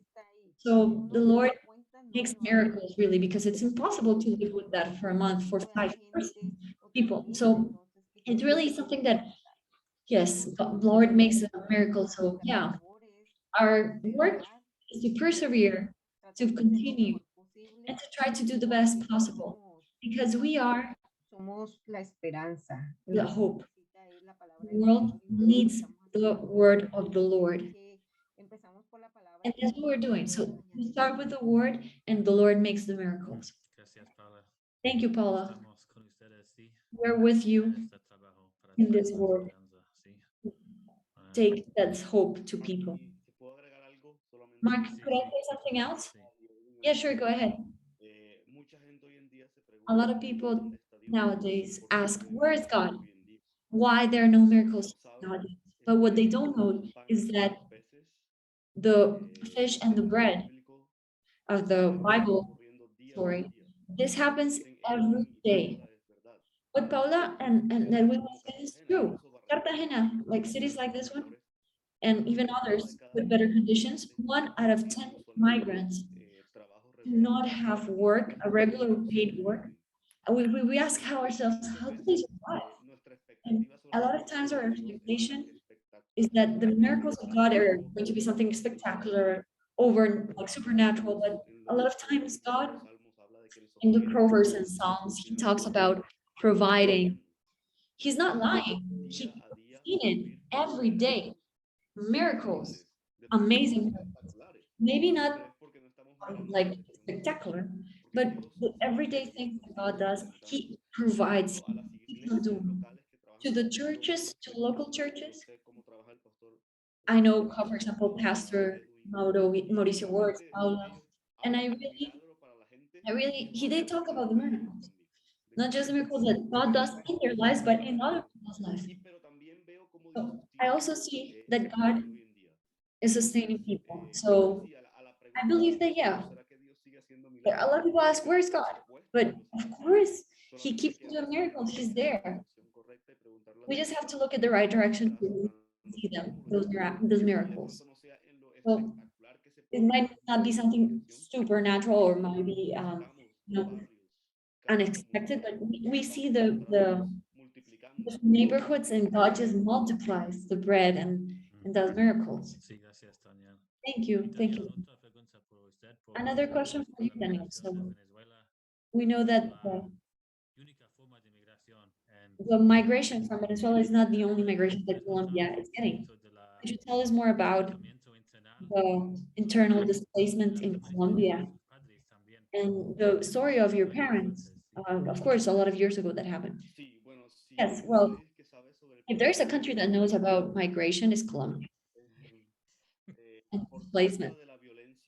Because of violence we have had through all our history, constantly Colombians have had to flee to different parts of the world. And through history, we have had to go out. And actually, one of the countries that more Colombians go was Venezuela a long time ago. And I can say that it's just a statistic more. My family, for example, in a moment, we were threatened because of work, because we were working with displaced people. So we had to leave and go to Venezuela while the situation was calm because it was horrible. So we went to Maracaibo because it's the closest thing that we have to Barranquilla. So we lived there, and I must say that they treat us so well. We were so welcome. So it's interesting to see how God uses a lot of moments in history. So as Colombians, we were hosted in Venezuela. Now my family was. Now we should be, Colombia should host Venezuelans and be welcoming for them. And sometimes this connection, those currents of migration and history, we don't understand them and we don't have the greater perspective when we're living them. And in God's perspective, he does, like have a bigger perspective. And he does provisions and miracles that we don't understand. But now as Colombians, we know that we were there. So that this is a chance to welcome them and to really receive them. And those citizens has really up to date has been an impact in the government policy of reception. The reason because we have been able to actually do some policy in the government is because we haven't forgotten our history, that we have been migrants too. So of course, it's not the best open attitude, but as Colombians, we are, very forgetful sometimes, but we understand that this was a moment in history. And sometimes we forget it, but we should not forget that we were welcome there. But yeah, my parents in the 40s, they were doing a ministerial work with migrants in Colombia, like Colombians who migrated to other places, because we're the second country in the world with the majority of internal displaced people. I think there's a country in Africa that is the first one, but I don't remember. I think it's Central Republic of Africa, but anyway, Colombia is the second one. So this is that displacement that is caused because of violence, because two reasons. First, because people who lived in their rural areas, they were, of course, because of the guerrillas and different groups, they were displaced.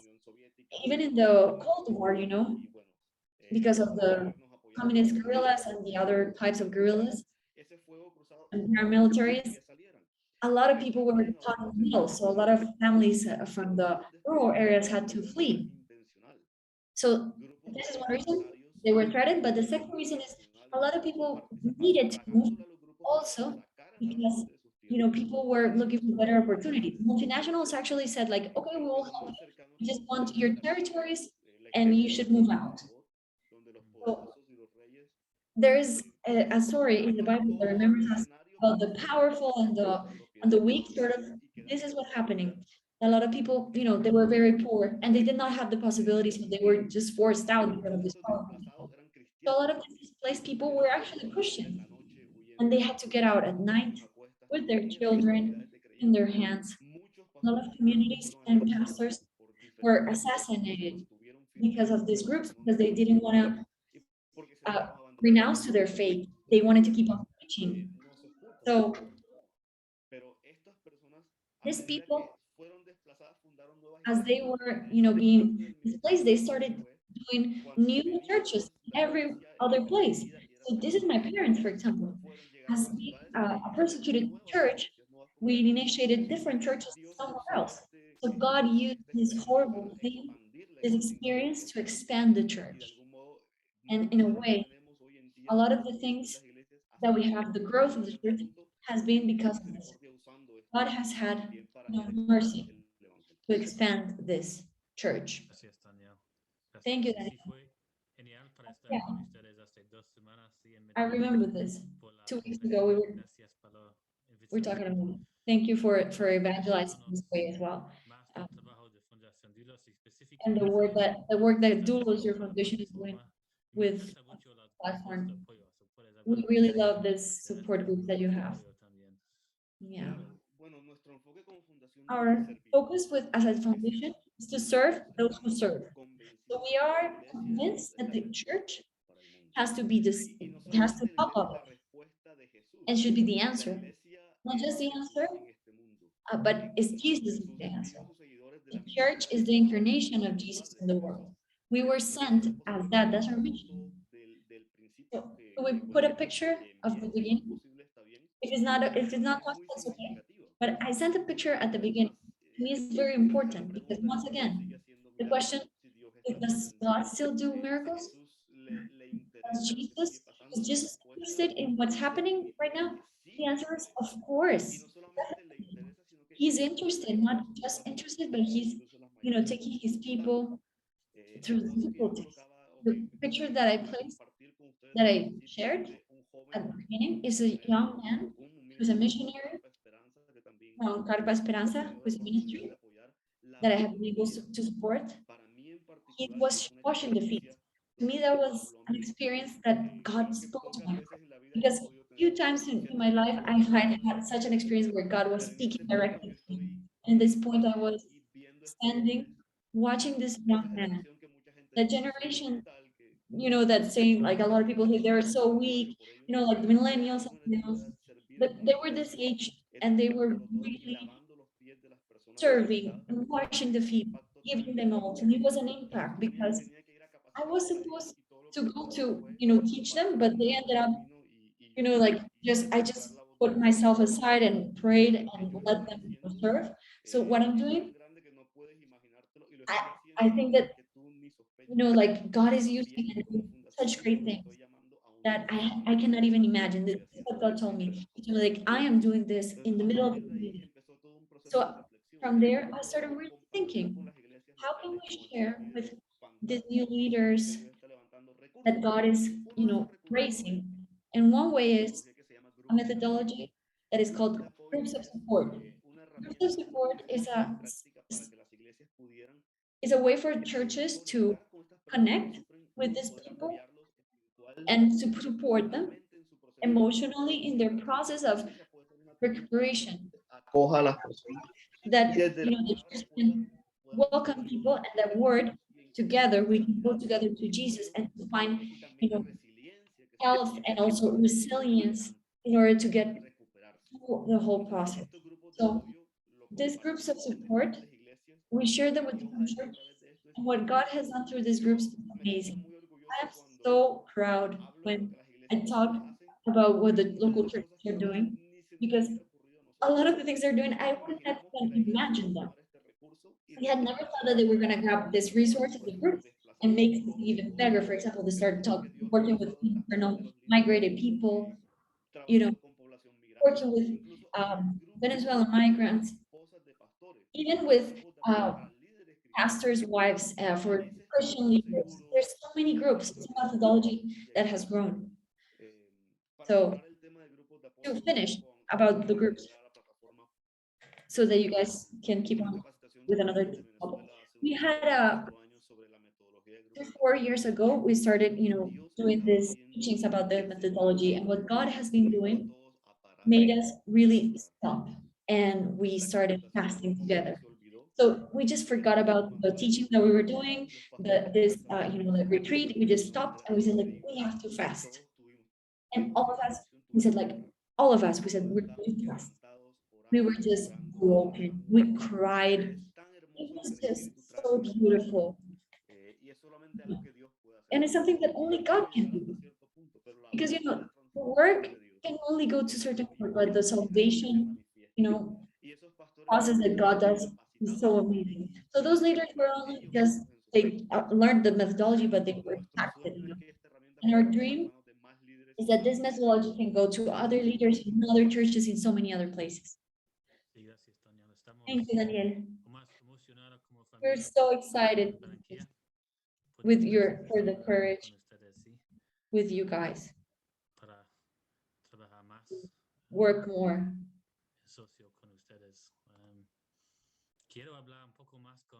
I would like to talk with Mauricio.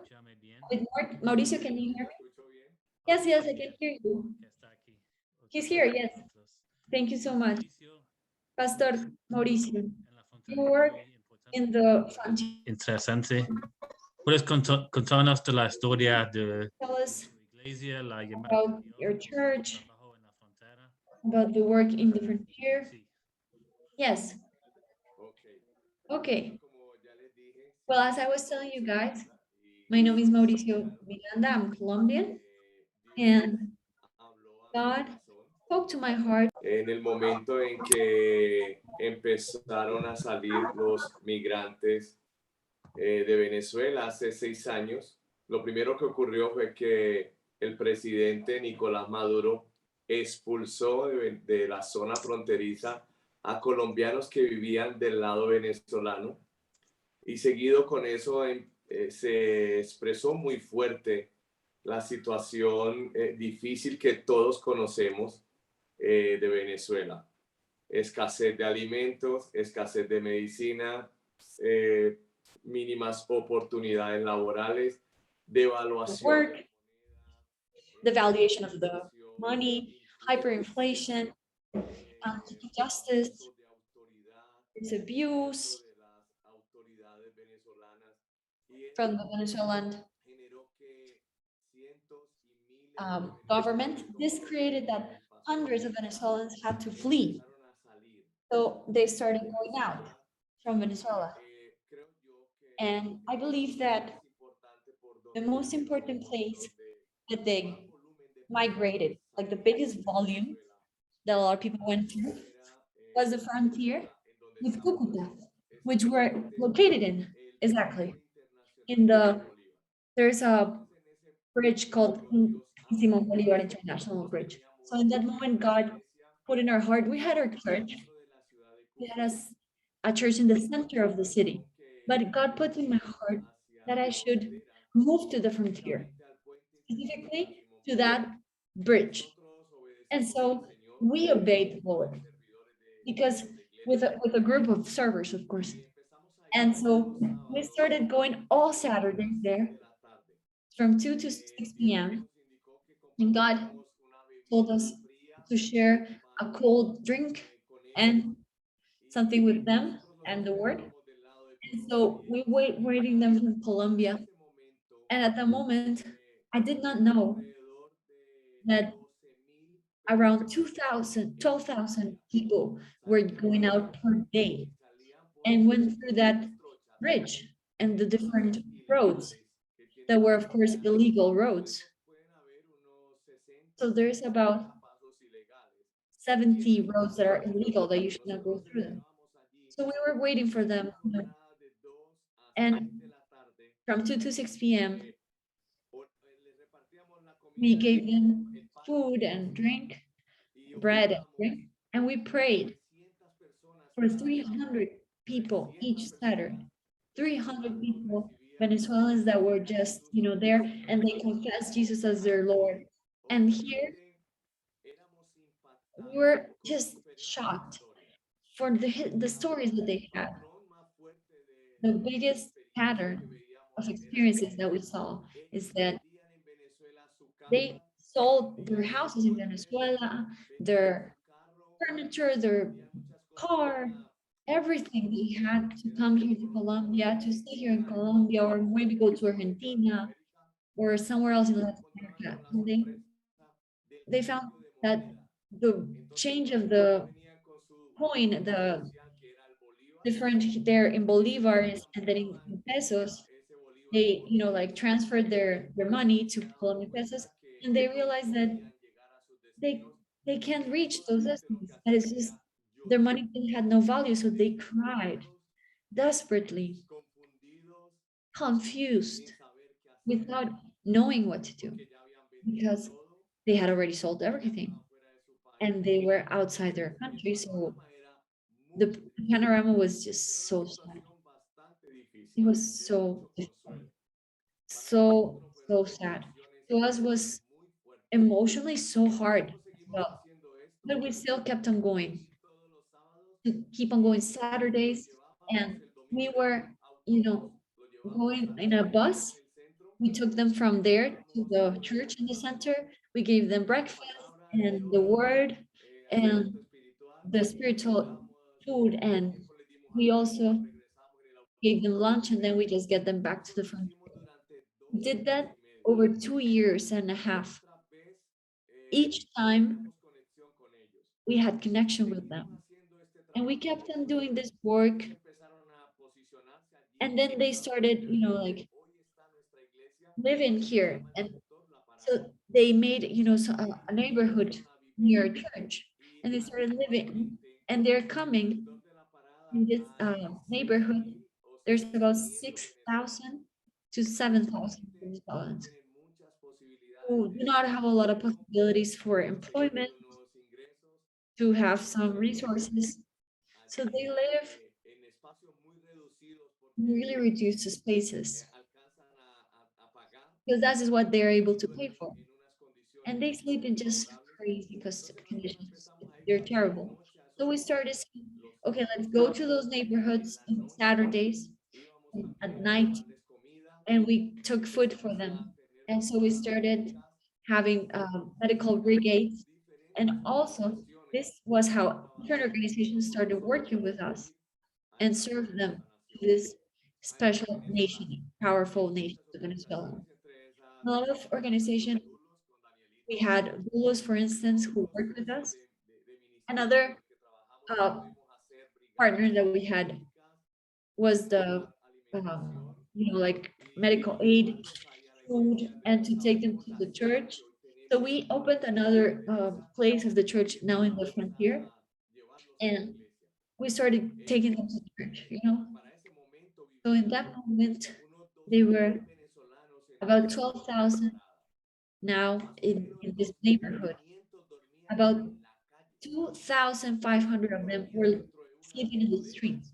So we opened some big spaces, like sort of like the places where a lot of people can sleep. And so with Doulos, for a time, we started helping these people who were sleeping in the roads and wherever they could find. They all only had some plastic to cover themselves from the cold and sort of a bathroom. We helped them about 1 year there, taking food to them, take them the word, helping them with medicine. Other times we definitely, the only solution that we found to ask the power of God to do something amazing and something, you know, that was unexpected, because we didn't have medicine unless, you know, God intervened. So a lot of things started arriving, and we started doing a lot of things for them. We still are working with this different routes and with people who live in the streets, taking them food. We help pregnant women. You have no idea, like, and then COVID arrived, and the opportunities And the authorities in Colombia, they just closed up everything there. They closed the frontier. They got into the neighborhood of the Venezuelans. And it was just really hard. Well, we asked for support and we got there to the neighborhood and we were able to, per day, give 1,200 lunches per day in the pandemic. We had 800 baby food. So we also gave food for 800 babies. So it was very hard for them and for us at the time. The problem was not COVID. The problem, like respiration and everything that had COVID was not the problem. The COVID that we lived and the Venezuelan migrants in the pandemic, the COVID for them were to sleep tonight. The COVID for them was, how do I feed my family, my children? How do I get something to clothe myself or the children that they're in the street, they're getting even sicker, not from COVID, but from everything, from all diseases. So for these women, they didn't have even sanitary napkins for women. How to get their necessities. That was the COVID that we had. COVID was not, it was just the lack of resources for so many people. All the miners that were there, they were all suffering, and all the different businesses closed up because of COVID.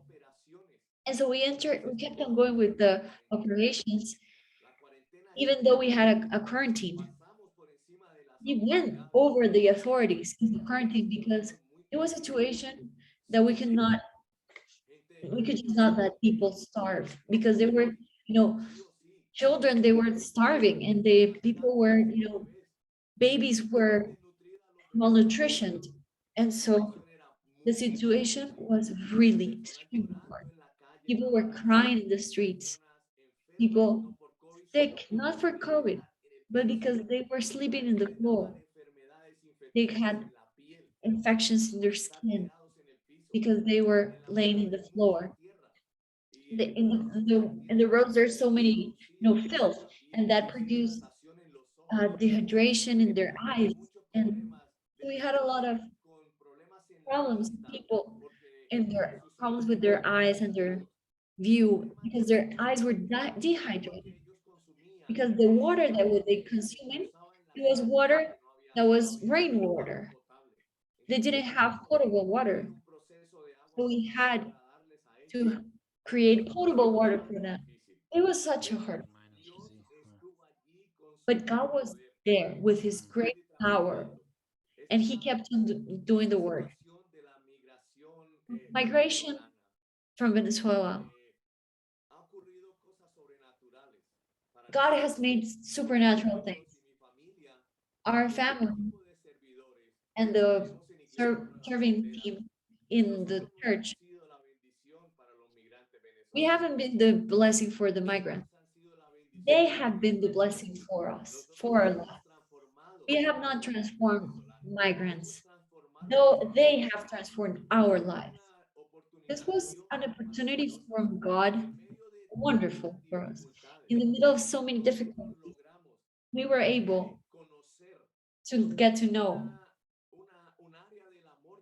an area of the love of God that we do not know. For each history, each story of each Venezuelan who was brave, they made an effort with a beautiful heart. The word of the Lord says, go and make disciples in the nations. And we didn't have to go to search those disciples. We were receiving the disciples. They were coming to our nation.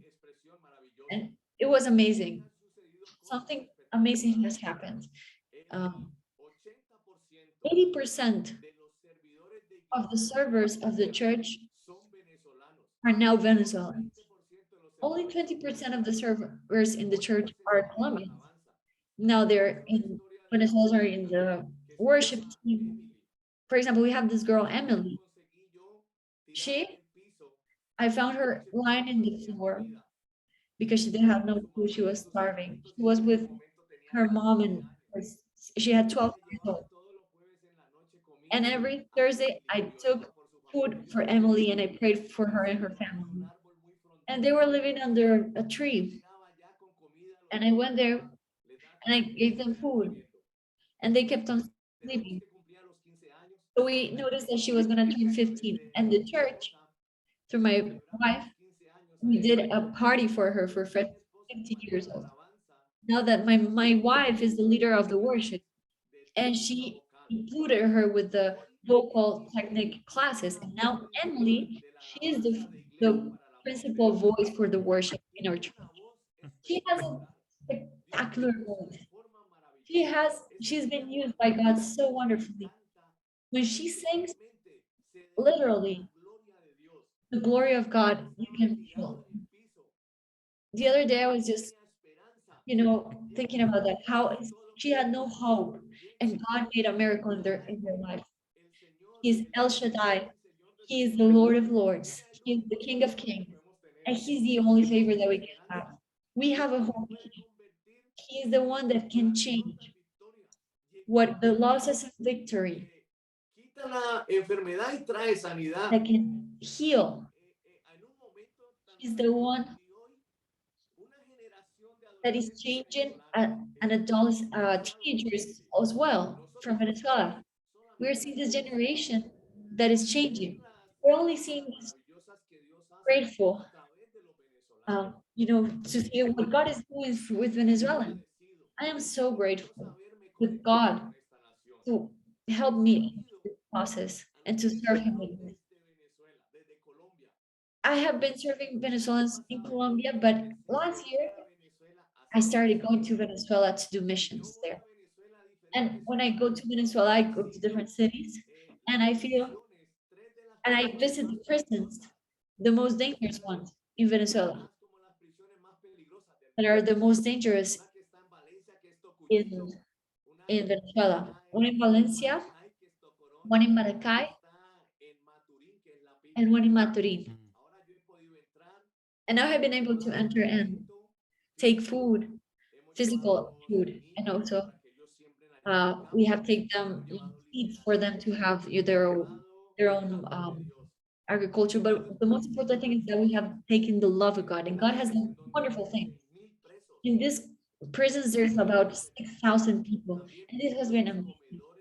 We have also created food places for children who have special needs, and now we see that these are special children, but there are special children as well, and we need pastors that are encouraged, and they're really convinced to go to work for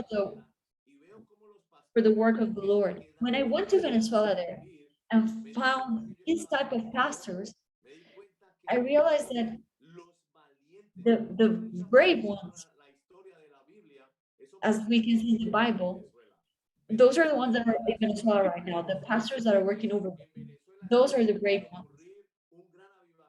So I believe that something great is going to happen in Venezuela, that a great revival is going to happen in Venezuela. Venezuela is that God can do great things.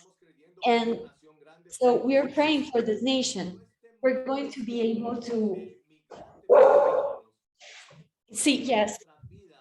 So the life and the generation that is changing right now, that God can do. In March, I'm going to be able to go there and to work in Venezuela and to change the reality here. We're going to a reclusion center. So I took food to them and also kids with things for them to clean themselves. And what God taught us with this migration is the generation of children that is going to be changed as well. The small ones, 13 to children from 10 to years old, we have seen that they are changing as well. their situation is changing. So we want to create a school, and we have created a school where we help 80 children. We give them a breakfast, and about 11 a.m. they go to their classes to, and then to their house. So in this minor's, prison that he visited, there's a correction process, but when you go to the adults one, there's also a possibility to change. But the children in this special place where the children are, in these children, we are doing also education and prevention to avoid for them not to get into prison, to avoid for them to go there. So the gift that God has given to our lives is to see how these children from Venezuelans are changing, because they're the future for Colombia, Venezuela, and Latin America. We're transforming a generation, powerful generation in this. Yes, yes. It's an amazing experience. Thank you. Thank you, Pastor, Su testimonio por su trabajo. for your testimony and your work. Su corazón es más I understand that colombiano. your heart right now is more Venezuelan than Colombian. Oh, yes. Difícil a ver. We can see that. Pero muchas gracias. But thank you so much for sharing with us. Espero que pudimos ver I hope that cruzar este verano, sí. in Cucuta I can go to visit you this summer. Quiero For sure. dejar un poco de tiempo por preguntas. I would like to give the word for some questions, Algunas personas tienen preguntas. because maybe some people have questions Ustedes como líderes. for you as leaders.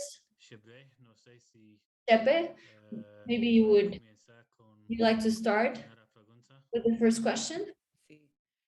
Pues primero, muchas gracias, ¿no? Por compartir. Oh, first of all, thank you so much for sharing the stories, Trabajo increíble. all the work, amazing, the things that you've been doing. Como testigos, ¿no? De lo que está pasando ahorita. And so I see like what's happening in the world. Tenemos una pregunta So, primero del hermano The first question Guzmán, que está preguntando from Guzmán de Daniel.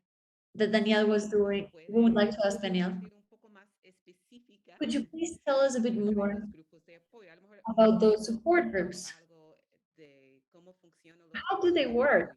apoyo. How is it that they work?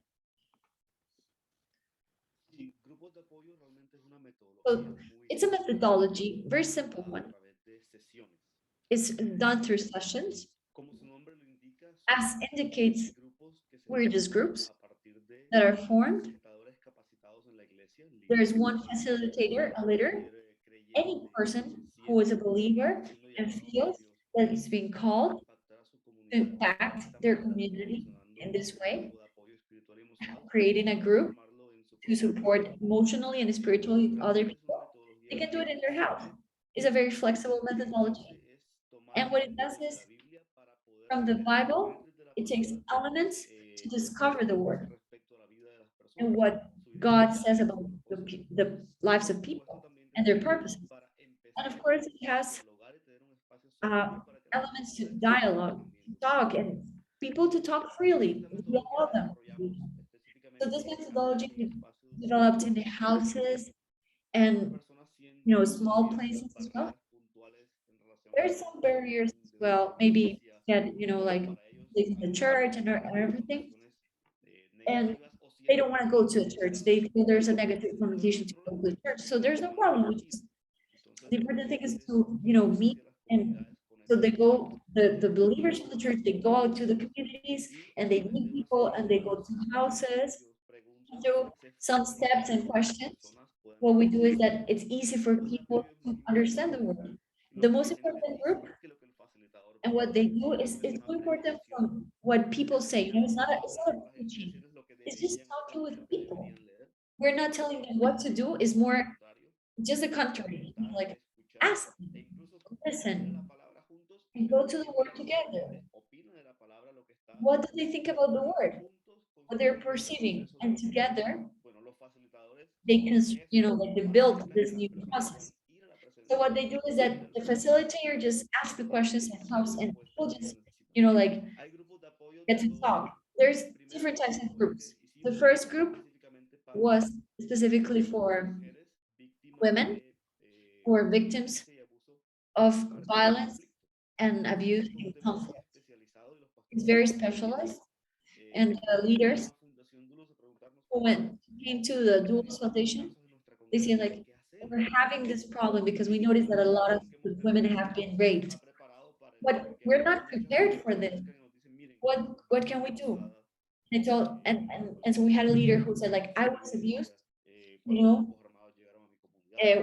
when this guerrillas and different groups came to my house, and they were telling them this to the leaders, like, we were abused. What should we do, Pastor?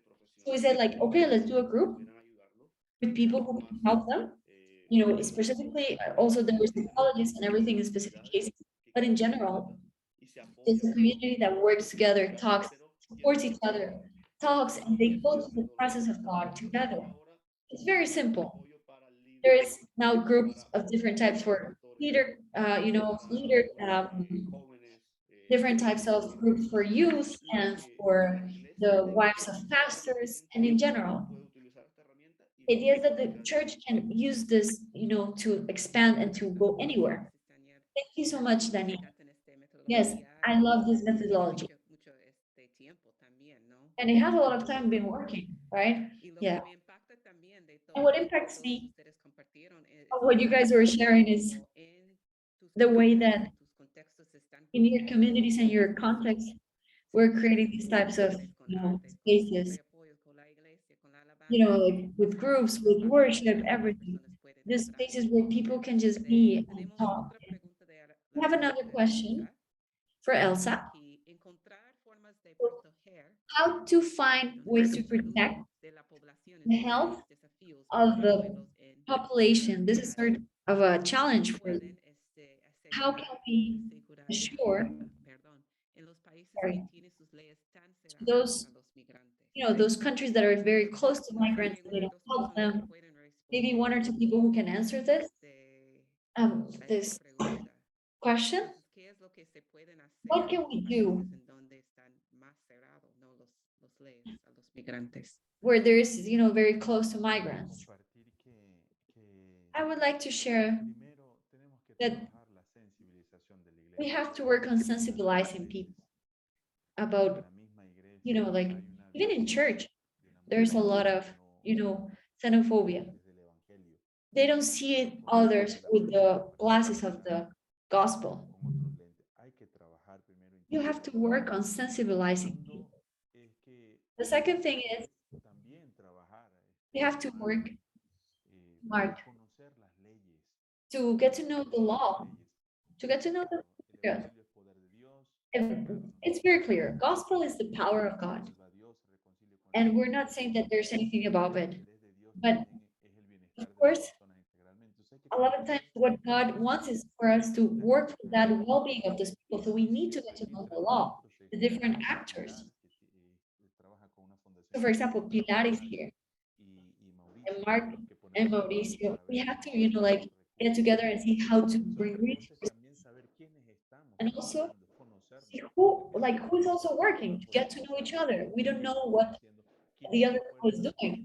So we should get to know each other and share who are doing the first response, then who is going to be in the emotional part, who are the like helping them with the law part. For example, the children that come here without like parents or everything. But if we don't know where the offices are, how does the law work? How can we help them? How can we give them voice to those who do not have a voice? For example, children. How can we help them if we don't have the knowledge of the law? Without we cannot stop evangelizing. So we have to also prepare ourselves for those places. How to develop a proposal, how to really ask government like help us, because they're not paying attention. How to really influence those who are taking those decisions, stakeholders, because they're not respecting the migrants' right. And also, I think that we have to change the perception, the narrative that generalized everywhere of like maybe having a wall, avoiding for people to cut the fear. So there's a lot of xenophobia. So we should not call it not illegal, but illegal migration, but human mobility, because a migrant can be in an irregular condition, but not illegal, because it's a migrating is a right. So we have to change this perspective. We have to help them to realize that there's, of course, an emotional and spiritual work that we have to do, but also a lot of other things. Thank you so much. I think Edwin also wanted to say something. So the church hasn't had something also important, and is to characterize the population that is around them. We do not know a lot of times what is the population that is around us. How many children are in our sector? How many teenagers? How many moms, elderly? So doing something is social to characterize the population that is around us, we're going to be more effective to actually get to those public policies that are already working, to really develop those projects in those communities. Go ahead. Sí, muy bien, muy importante. Gracias, Edwin. Yes. Daniel también. Daniel, go ahead. Sí, adelante. Go ahead. Solamente para añadir también que, bueno, parte de la What I would like to say is that the church has to understand that we have to go more as my community, that we're in the four walls. Now, Colombia, Doulos, we're working really hard with a platform that is church that community. This is the platform. The idea is for them to really get to know each other in different churches, more than just work, you know, like in specific places and everything that they're important. We also have to think, how can we work together? In the, you know, primitive church, the first church was not thinking about, you know, like, how is the Jerusalem thing going on? They thought, like, we're a network of churches. We're not divided. The Church of Jerusalem and the Church of other places, you know, they had missionaries who supported each other. So this type of cooperation in network was one of the first reasons why the first church had so much impact at the time. Because, of course, at the time, they were not isolated communities, but they were a whole body. So in this platform, we dream a lot of things. We would like to create a community of learning, connected in this platform with our brothers and sisters to mobilize resources like potable water, sports, help people in general, a community that can work together, learn together, but also there has to be a component, you know, help us think, maybe like an incubator. There's incubators for startups and companies. Why not an incubator for the integral mission, for resources from, you know, really mentorship, teaching and partnerships and support and everything. So this is what we're doing with the platform. Is something that we see that we have to work together. We have to really, you know, like get to know each other. We're not supposed to be isolated. We're not supposed to be working together just apart, like in different groups that have nothing to do with each other. We have to break that. And we have to go back to the church of the first century when they were, you know, the Church of Europe, the Church of Jerusalem, the church and church, they were all, you know, part of the same community. They were sharing everything. They were a community. Sí. Yes. Also many things. I want to say so much, but I'm going to leave it there. No, es cierto, no, es algo muy importante. Sí, So true. What you just said. But yeah, there are other questions. Oh, I would like to say something. So, the Lord was nobody to be lost, but everybody to be found. That people can be reconciliated. But they want them to live and live an abundant life. So the other day, somebody asked me, and I asked the church, are we doing something knowing that this person, are we doing something for this person, even though they're not going to congregate with us? We should not be, like, sort of like, oh, this is a hook. If I give you some help or something, then you have to come to church. Of course, if that happens, amazing. But if it doesn't happen, it doesn't matter. We're still doing the work. We would like them to voluntarily want to come. So, of course, but it's a consequence, not like a drive. So human aid that is inspired by the gospel is not going to be, oh, our purpose is to have more people in the church. But we're doing it because this is what the Lord told us to do. Instead, every time you give something to a little one, you know who you're doing it for? For the Lord. For example, those who are in prison, the poor people, the widows, orphans. In this time of the Christian area, this is something that we see, that migrants are those little ones. So if I am trying to be like Christ, and if I'm doing something and giving something to the little one, I'm giving it to Christ. So when the migrant is looking at us, Christ is looking at us through them. The migrant is Christ there. What are your priorities? Do you want to have a lot of numbers in your church, a lot of people who attend there, or you really want to transform it? So I just wanted to finish with that. Would we do something with these migrants if we knew that they were not going to congregate, they're not going to come to church? And the answer that you give is going to tell a lot about what you understand about the gospel and the love of God. Amen. Amen. Amen. Amen. That's right. I think that it's an invitation for all to really, like 2 hours have gone by. We only have 8 minutes left. So we have a prophetic word. Each of you with your testimony, you guys are inspiring us. And also, your guys are calling us. So let's do a final round, just to get each of you maybe to give a word to finish, maybe a prayer or a quote that you would like to give the people who are listening. So we can start with Paula. And then Mark is going to close with a prayer. Well, thank you. So to close, I would like to say that, as Daniel was saying, we're not alone. God is with us. As I was saying, we have to persevere. We have to look for strategies. We have to really start to form ourselves, prepare ourselves, because the Lord is with us. We just have to do our part as leaders, and we have to search to, as Pastor Richard was saying,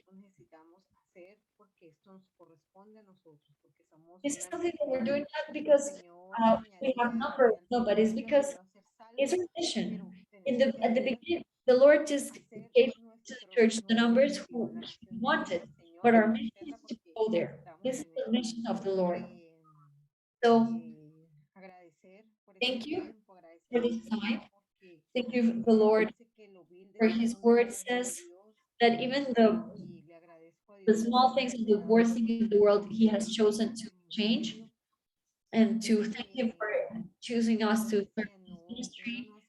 He said that we do not think for others. We do even for ourselves, because we receive a lot of things. We get so much from the migrants and everything. It's a lot more what we receive than what we can give. And also, the people that are listening, I would like to ask you to put your eyes in the children who are needy, because we don't need big spectacles. We need actions that have a big impact. So let's start from where people are really needed, in the mass of people who are really needed, the poor people. It's amazing how many of them are. And the poor people, you go to a neighborhood, you see that there's a lot of churches, so many types of movement that pastors are moving, and they're working as hard, and they're, getting the word out there. Thank you for this time. And in the name of our, partners, we ask the Lord to give us wisdom, to give us strength, to open the doors that He has to open and close those He should close. Thank you, Paula. Movimientos por un gran impacto. Gracias. Yes, we're praying for a big impact. I would like to say something is, there's a miracle that's about to happen, and there are miracles that are happening right now. A miracle that's about to happen is taking me to the passage where God multiplied the fish and the bread. The Lord said to the disciples, you feed them, you feed the people. But one of them was like, what? We don't have anything. We don't have enough. But the other one was like, well, what's the answer? And he focused on a child, in the new generation. The miracle that is about to happen is that we can see, as the other disciples saw, and to see in those people the miracle that's about to happen.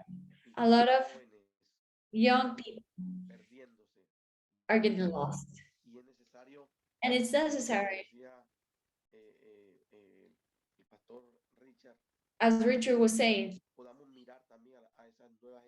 also look to those generations and see them a miracle that's about to happen. So I'm really encouraging all my friends who are watching this recording, and all of the ones who are connected, really have this capacity to take to those new generations and serve. For example, our foundation is to serve and dignify this generation. And this is what we're going to keep on doing. To serve, dignify them. God bless you guys. Oh, thank you so much for inviting us. And we're here in Cartagena, really looking forward to the work of the Lord and to serve you whenever you guys need it and would come here. And I would like to clarify something. I will also go to Cucuta. I would love to go there. I will self-invite myself. Thank you, brother. Okay. Pastor Mauricio. Pastor Mauricio. Okay, well, I'm convinced about something. Venezuelans, they're not a curse for Latin America. Venezuelans have been a blessing for Latin America. Something that happened in Venezuela and just it got out of hand, out of order, made that thousands of Venezuelans get to be known everywhere in Latin America, and that we were able to learn from this race that is different from us, and that is so amazing. Our brothers, the Venezuelans. And so a lot of Venezuelans are in so many different countries. Something that started as a tragedy, now they are helping sustain the economy of a lot of this country with their talents, with their hearts, with their love for their work. So we're going to keep on going in the road to serve. A woman who had 2 children and got close to God, to Jesus. And she said, like, oh, I really want my children to be great. And she said, Jesus, I would like to ask you, you could please place one of my children to your right and the other one to the left. And Jesus said, look, this is not for me to decide. This is for the Father who is in heaven. But I would tell you something, woman, for your children. Tell your children that the ones who want to become big, they has to serve others, has to become a servant. All of us who are connected here, if we're here, I'm sure, because we have all been serving to somebody. We're here in this earth to help one another and to wash the feet of others. That we can take to heaven are people. And I think that this is something that's wonderful, where my nation, Colombia, I am Colombia, was tested when so many Venezuelans came in to our territory. It was a test for our heart. Hundreds of pastors, when they started receiving Venezuelans in their churches, can also attest to that. We have a whole chapter in Corinthians that is dedicated to love. And Paul says that love, is more. And everything that has happened has taught us that the love of God was given to us in our heart because of the Holy Spirit. Everything that God has allowed to happen was to test our hearts in His love. His love has never failed. And to me, it has been worth completely to give these years of my life, to give them to the nation of Venezuela. I have been very honored to have them in our church. Others maybe would not like to come to the church, but I know that they have seen the love of the Father through our actions more than our words. Remember, brothers and sisters, it's louder to have actions that are words. I wish a lot of blessings for all of you. This is an amazing experience to be here. You get to know each other. In Medellin, actually, we got to meet Daniel and Doulos, and I want to tell you, you have a wonderful heart, and the compassion of Jesus is in your heart. The mercy of Jesus is in your heart. Thank you for this beautiful opportunity, and to all of you that are doing their part. To Edwin, to Paula, to Richard, to you. I have learned so much from all of you. I bless you in the name of Jesus Christ, and let's keep on going. Amen. Amén. Amen. Entonces creo que voy So I think orar por nosotros pray for antes de us orar. before closing, Pero gracias but thank you, todos, gracias all of you, todos nuestros líderes, Mauricio, all of our leaders, Edwin y Daniel. Paula, Edwin, Fue all of you un guys. tiempo muy genial. It was an amazing time. Nosotros aprendo mucho de ustedes. I am so amazed with you Ustedes, guys pero vamos and a your orar. ministries. We're going to pray now. Señor Jesús, quiero Lord, I want to una oración ask por you for, I'm going to pray for nuestros each of amigos aquí, our friends here, por todos estos grandes líderes, for all these Mauricio, great Richard, leaders, for their Edwin, Paula y service, Daniel. Edwin, Daniel, Paula, all of them. Fortalecer y bendecir Please bless them, planes, sus their familias, plans, their ministerios. families, their ministries. Y quiero And I want recordar toda la gente aquí to que remember all the people here that are here as the body of Christ, y que podemos continuar a trabajar juntos para el reino de and that Dios. we can really work in the Quiero job orar of the Lord. también por la I would situación like en to pray Venezuela, also for the situation in migrantes, por Venezuela, los for the desplazados migrants, en Colombia. for the people in Colombia who are facing right now so many situations. Yes, Dios continúe de estar con Lord, ellos en sus please vidas. be with them in their lives.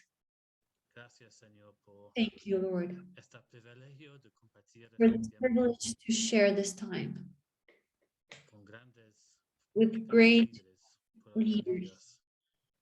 En el Thank nombre you. de Jesús. In the Amén. name of Jesus Christ, amen. Muchas gracias. Thank you so much. a todos, pero creo que Thank vamos you a all. nuestro tiempo. I think this exceeds our time. This is where we will finish. Siempre quiero decir I always want to, Pues muchas gracias a yeah, go ahead. ustedes, los líderes, para estar con nosotros hoy en esta noche. Si pueden quedar por un momento, vamos a darles unas palabras más. Pero a todos los participantes que estaban aquí escuchándonos durante este tiempo, gracias, ¿no?, por participar en este evento de Servant Partners. Sí, yo creo que mañana o lo más pronto posible vamos a mandar también el link de la grabación también para que se pueden como compartir con otras personas. Pero muchas gracias para acompañarnos. Buenas noches.